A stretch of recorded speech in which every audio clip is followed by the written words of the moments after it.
What's up, everybody? It's Soren Baker. Amir, Rahimi. And today on The Great Debaters, we're taking it to Ice Cube's masterpiece of a debut album, America's Most Wanted. You ready, y'all?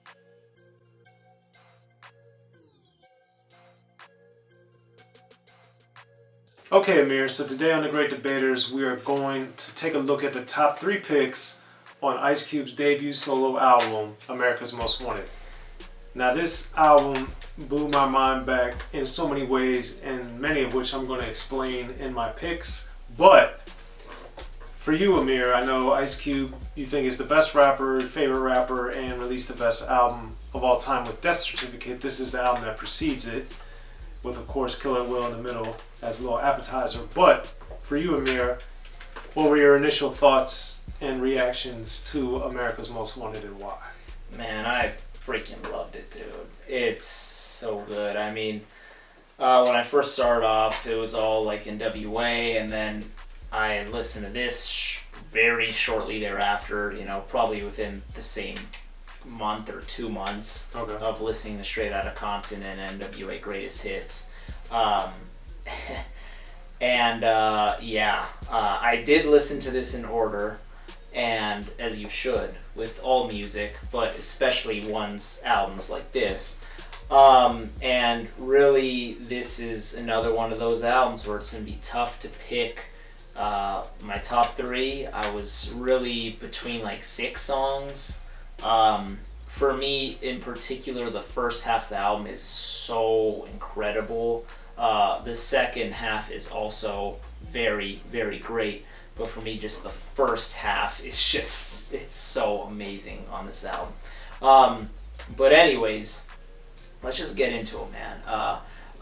I'm going to talk about my pick, but I have to talk about track 1 a little bit first, which is Better Off Dead, which is just the classic intro. This intro, it's not often that you hear intros get sampled a lot, this being one of them. I mean, just Better Off Dead. First of all, he's walking to get executed. I never did like you, it's like, it's so good. He's starting off the album with dying. Like, what? It's like incredible, right? And then just for Got Any Last Words, and then that's just been sampled so many times, and then fuck all y'all, and then boom, he goes out, and then right into the next song, which is my first pick, The Brother You Love to Hate. Just how it starts, just really, and this is why listening in order is so important. And I know a lot of the viewers on our channels are really just smart listeners, and they relate to this. Listen in order, please. Like, you all know that already. So anyone who listens to music and they're not doing it properly, any of your friends, make sure to listen in order. Because this, how it sets up from Better Off Dead to The Brother You Love to Hate, and how it really just goes into that beat, and the song makes the listening experience that much better. It's fantastic. But then to get into the actual song is just like freaking incredible, and the things Ice Cube is saying, there's so many quotables on the album, but one thing that I really like he says is, how many more brothers in the pen than in college? Because of that line, I might be a cellmate. It's from The Brother You Love to Hate. Like, that's one of the great lines on the song. There's plenty. And then to have the chorus with the very interesting choice to say, fuck you, Ice Cube, haha, it's the brother you love to hate. And then it's just, throughout the album, a few times he's taking, jabs at himself, by saying, fuck you, Ice Cube, and other things, and even to have himself getting executed in the beginning, and then later on in the album where we have Yo-Yo kind of dissing him and him dissing her and going back and forth and stuff like that was also remarkable. But on this album, it's so phenomenal. The Brother You Love to Hate's a standout, and I really like the risk that he took by doing that. And if I recall, and I know you interviewed Jinx recently, if I recall, Jinx didn't want to put that on the album, like that chorus, but then Ice Cube insisted to do it, so maybe you can touch upon that. For Brother You Love to Hate, that's also one of my picks, man. It's such an amazing thing, and the chorus, I remember playing it for one of my friends back in Maryland when we got the album, because I told him, I was like, yo, he says fuck you, Ice Cube in the chorus. The dude was like, for real? Nah, man. Like, what are you talking about? He thought I was lying to him or like trying to get him or something. And I was like, no, he really does. And it just worked so well coming off of N.W.A. And at this point, I didn't at least understand, and I think most people didn't understand. We just knew he had left N.W.A. We didn't know why or what was going on, because back then there was barely even magazine coverage of rap, let alone every second on your phone coverage of rap. So just to hear that, it was so striking coming off of the intro where he gets killed. And I was like, what is going on with this album, man? It's so amazing. And Amir, put out, some of the best lines already. So to start the album out so forcefully, which an album like America's Most Wanted is super important. And to really just kick it off so powerfully coming off of what we knew of him from N.W.A. and those that knew a little bit was C.I.A. It was just, and he was Stereo Crew, but bottom line is, it's just an astonishing way to start the album, and it just set the table, shall we say. Now, for my second pick, the thing that this may be an unusual pick, but Amir referred to it, is It's a Man's World, because I was so shocked, like saying fuck you Ice Cube on the chorus, that he allowed Yo-Yo to come in here and just annihilate him in such a way that was so well done on his own song, and it was a woman, and this is the first time we're hearing Yo-Yo. So I was like, not only were Yo-Yo's rhymes great, but Ice Cube's were too, and then the interplay and like what Jinx especially did on the production and just all the stuff, I was just like, this is astoundingly good. Because it was like those records like Roxanne, where Roxanne was dissing U.T.F.O, but then this was different because it was profane and hardcore, and it was like for real more of what you would really imagine a heated conversation would have been like. So that song and Yo-Yo's power really, despite the album being so brilliant and Ice Cube being one of the best writers in rap history and the best storytellers in rap history, and this album being produced by Jinx and the Bomb Squad and them doing a phenomenal job, It's a Man's World just always is just so powerful to me, and it just blew me away. And it's still, when I think about it, when I hear it, and when I remember Yo-Yo just annihilating this song, like, yo, you're coming against one of the best rappers, if not the best rapper of the time, and you're going toe-to-toe, and arguably some would say she did better than him, but at the least she did as well as him. Yeah.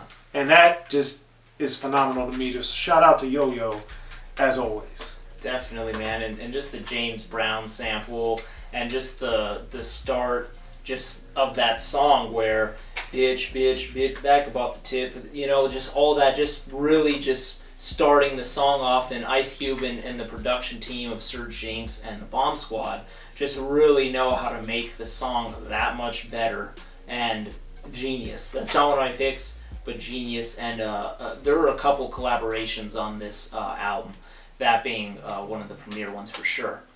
The Brother You Love to Hate, I wanted to bring up another thing too, like as I said, Better Off Dead was very much sampled. Brother You Love to Hate also is very much sampled, and then even Redman in his song Neurotic off his There's a Dark Side album, he has in his chorus, fuck you Redman.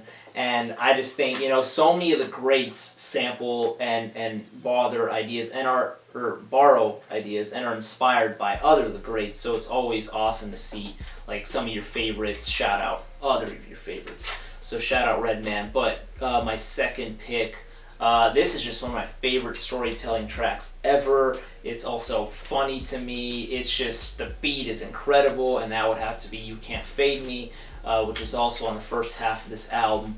It's just, it's like Maury, but 1990 version of Maury. Ice Cube basically, he has this girl Carla or Paula, or I think Carla, that he met in the backseat of his homies Impala, and it's so funny because Ice Cube, he has no shame in like, for some reason, insulting or dissing himself on this album, because he admits that she had a nice body, but she had the ugly face, and he needed the paper bag to cover it up, and his homies would laugh at him if they caught him with her and stuff like that. But and then he's clearly in some deep trouble because you know, this girl is trying to fade him, and he's scared that he might have a baby with, you know, the neighborhood hoe, and she's been lost plenty of times, as he said in the song. But anyways, the song, to me, I really like just how he's breaking it down from when he just ran into her when she was 7 months in, and then, you know, she's ready to drop the load and all these things. And I think he's detailing the timeline, and then he even gets the blood tests and just everything, and the baby came out looking like his next door neighbor, and then he's just talking smack at the end of the song. And I just think it's just one of those just brilliant stories. It's very, you know, he just says exactly how it is, and it's clever. And the production is just something else. And the chorus, I also love, too. The sample and how he's also talking a little bit. And then it ends with the JD's Gafflin, which is a funny skit, too. But that's one of my favorite storytelling tracks and a premiere song on the album. Yeah, it is excellent and very savage and cold-hearted, as Ice Cube had established himself very well with I Ain't the One and A Bitch is a Bitch leading up to this. So this is, to me, a continuation of sorts of those songs. It's not one of my picks, even though I understand and appreciate its brilliance. For me, I'm going to go with the title track for my third pick, because as the best gangster rap does, and this is, of course, part of the best gangster rap, it's timeless. And it's unfortunate that it's timeless, but just think about it. He says every brother with a color is most wanted, and it's just like that applied before he said it, while he said it, and sadly it applies to today, as we see time and time again, both with people that we know and then the news of the world and our country. And that song, to me, really not only is the title track, so it sums up a lot of what he discusses on the album, but it's the mentality and the realization of that being the truth, and that being Ice Cube exploring it in such a profound way, and all the different ways he explores it on America's Most Wanted, both the song itself, but then also the bigger picture with all the album, the entire album. And, you know, of course, like I said, it's a man world, Brother You Love to Hate, and then Who's the Mac is another one. But all these songs where he, Endangered Species, where he dips and dives into these corridors that we see him do throughout his career, and I'd argue best on Death Certificate, of course, but America's Most Wanted, man, and then having the America's Most Wanted TV show sample on there, it's just powerful, powerful music, man.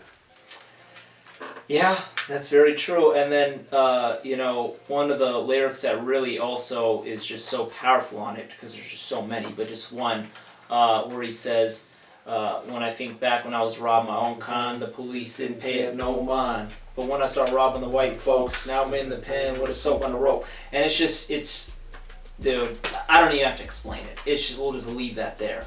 But it's powerful.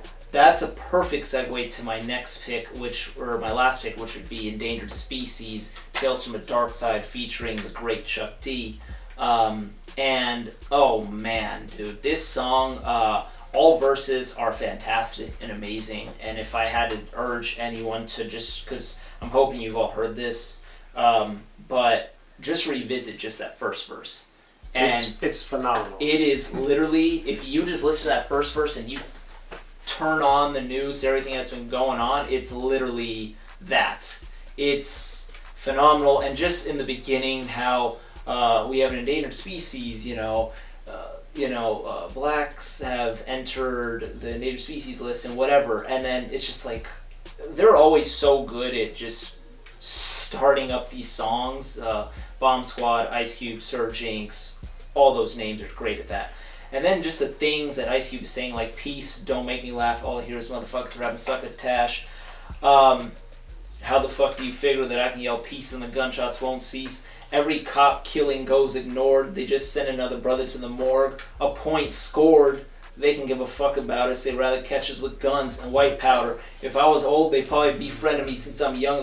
Dude, it's just that. Just listen to that, and then you'll literally, you can't see, but I have goosebumps. It's that relevant, it's that sad, it's that accurate, it's all those things, and it's so much emotion. And that's just the first verse. Then you get the second verse, and you get Chuck D's guest appearance, and it's just very powerful stuff, and it's very sad.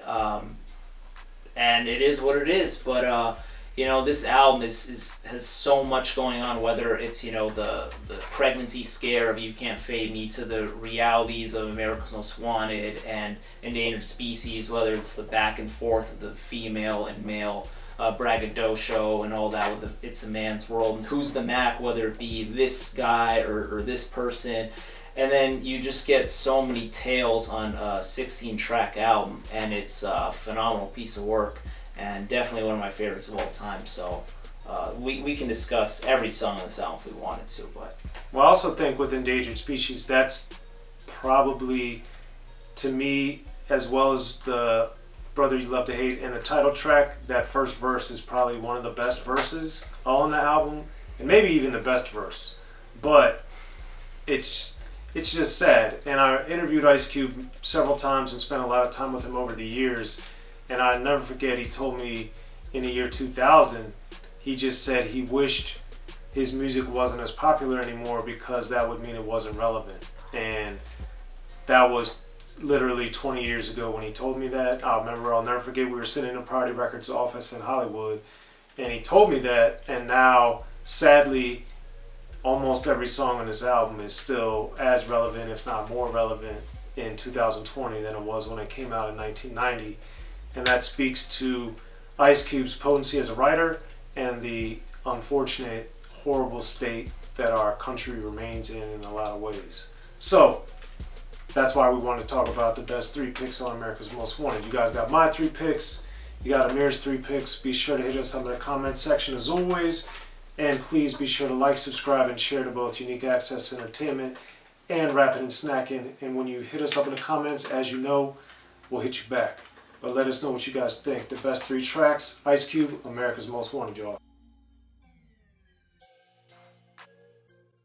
Be sure to check out the History of Gangster Rap by Soren Baker. He's official. History of Gangster Rap features exclusive interviews with Ice-T, Snoop Dogg, MC Ren, the D.O.C, and dozens of others. The History of Gangster Rap, a definitive look at how Los Angeles changed rap forever. In Los Angeles, the streets definitely set the tone of the hip-hop music. At 19, I got a $50,000 car. My whole angle always was, I'll be street, but I will always tell you the horrors that go along with this life. There will be penalties and casualties for just wearing the wrong color in somebody's neighborhood. And once gangster rap made it from the streets to the TV, the genre exploded. With Fab 5 on Your MTV Raps with N.W.A. Yo MTV, it just catapulted us from being local heroes to national gangbang rappers. The History of Gangster Rap discusses it all from 1980 up till today. It's always gonna be shit happening in the street. You know what I mean? So it's always gonna be something to talk about. The History of Gangster Rap in stores now.